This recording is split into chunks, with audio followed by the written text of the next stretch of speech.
43তম মুর্শিদাবাদ জেলা বইমেলায় শূন্যতা ও চন্দ্রবিন্দু কবিতার লেখিকা হৈমন্তী বন্দ্যোপাধ্যায় ও ভোরের আকাশ কবিতার লেখক কবি নওশাদ খান বইমেলায় প্রাঙ্গণ থেকে কি বললেন আপনারা শুনুন। বহরমপুর থেকে পিন্টু শেখের রিপোর্ট। নিমগ্ন সাধক বললেই যা বোঝায় একবারই তিনি তাই।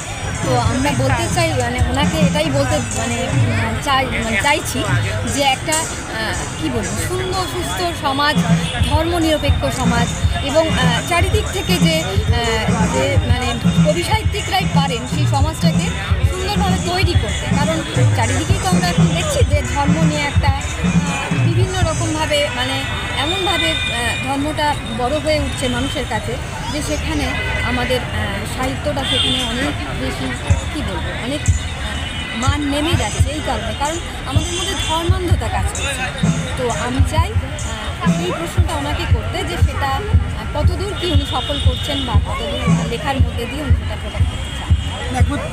একমত আমি এই বিষয়ের ওপর যে আজকে বইমেলাতে বিশেষ করে এই কথাটি আমি অবশ্যই সমর্থন রাখছি যে কবি সাহিত্যিকরাই একমাত্র পারে সমাজের বুকে ধর্মনিরপেক্ষ একটি সমাজ গঠন করতে।